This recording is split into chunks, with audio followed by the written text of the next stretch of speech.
The Lord be with you. and with your A spirit. reading from the Holy Gospel according to Matthew. Glory to you, O Lord. Jesus said to his disciples, "Ask, and it will be given to you. Seek, and you will find. Knock, and the door will be opened to you. For everyone who asks receives, and the one who seeks finds, and the one who knocks, the door will be opened. Which one of you would hand his son a stone when he asks for a loaf of bread, or a snake when he asks for a fish? If you then, who are wicked, know how to give good gifts to your children, how much more will your heavenly Father give good things to those who ask him? Do to others whatever you would have them do to you. This is the law and the prophets." Brothers and sisters, the Gospel of the Lord. Praise to you, Lord Jesus Christ. Please be seated.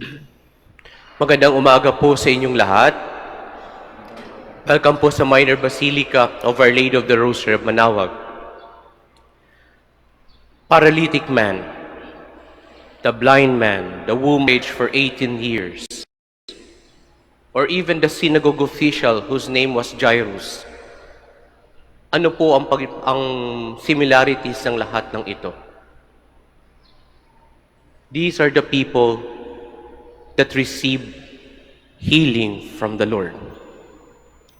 But before they received the healing from the Lord, meron pa pong isang common denomination ng mga lahat ng ito. They believe first, the Lord can do it. Mga kapatid, hindi naman sapagkat hindi tayo naniniwala ay nawawalan ng kapangyarihan ng Panginoon sa pagbigay sa atin ng magagandang bagay. Hindi po. But faith is crucial when we ask, when we seek, and when we knock. Mahalaga po ang pananampalataya.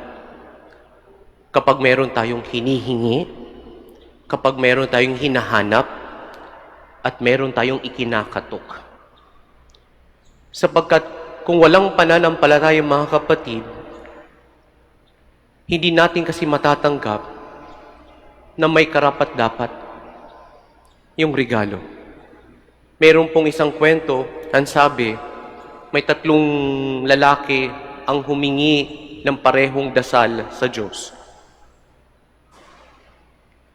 Yung isa, magsasaka. Yung isa, lay minister. At yung pangatlo, isang monghe. At ang pinagdarasal nila, yung healing sa isang sakit. Yung magsasaka, after a week, gumaling. Yung lay minister, 3 months after, gumaling. Pero yung monghe, pagkatapos ng isang taon, hindi pa rin gumagaling.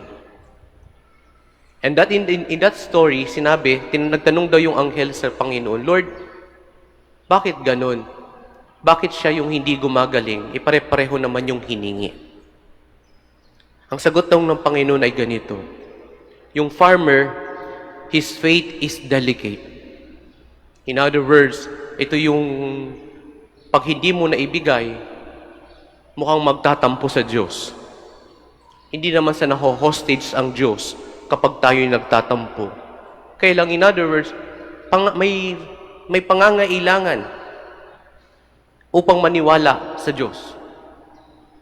Yung lay minister, kung bakit daw po yung sumunod na gumaling, sapagkat mature na siya sa kanyang pananampalataya, pero kailangan pa rin niyang makareceive ng pagpapagaling sa Diyos. At yung monghe, bakit hindi binigay yung healing kaagad? Ang sagot daw po ay sapagkat whether he is healed or not, he will always believe in God. Interesting, mga kapatid, sapagkat alin kaya tayo dito? Is our faith delicate? Nakasalalay sa pagsagot ng Diyos sa ating mga panalangin? Nawawalan tayo ng pagtitiwala sa Kanya kapag hindi nasagot ang ating panalangin? O yung ating pananampalataya ba ay nakasalalay lamang sa pagsagot ng Diyos sa anumang ipinagdarasal natin? Yun yung una. Yung panalangin, ang ating pananampalataya po ba ay mature na, pero nangangailangan pa rin ng kasagutan sa Diyos. Mature na, pero nangangailangan pa rin ng kondisyon. Kailangan masagot ni Lord kahit papaano ang dasal ko. O tayo po ba ay may pananampalataya na whether we receive or not the prayer that we are asking from God, we will always believe. Alin kaya po tayo doon? Sapagkat most likely, kung sino man po tayo doon, that's the only way that we can understand the gospel passage. When the Lord said, you ask and you will receive, you seek and you will find, you knock and the door will be open to you, doon lang natin mauunawaan po ito.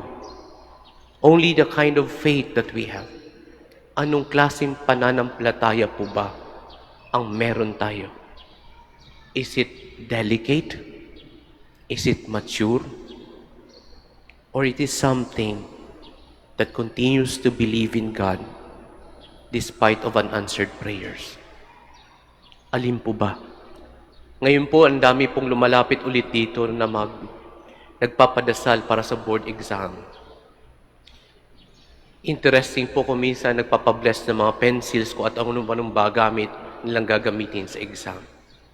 Alam niyo mga kapatid, ang pinakamahalaga is not na ma-bless yung mga pencils o yung mga gagamitin yung damit sa board exam. Hindi. Ang pinakamahalaga doon, naniniwala ba kayo na ibibigay ng Diyos yung ipinagdarasal niyo? The real person that is being blessed is not your pencils. It is the person. Yun ang tatandaan natin. Ang talagang ibinibless ng Panginoon ay yung taong magtitake ng exam. Hindi po yung lapis. Hindi po yung damit na gagamitin during the exam. Kaya nga po, kailangan din natin makita, even yung pinagsusuot natin sa katawan natin, yung pinaglalagay natin. Do you believe na sapagkat meron tayong red bracelet that will protect us from any harm, o bibigyan tayo ng lucky, ng luck, no? Magiging maswerte ka pag ginamit mo yan? O baka naman kasi dapat maniwala lang tayo now even without that bracelet, kung ano man pinaglalagay natin sa katawan natin, we believe that God is good.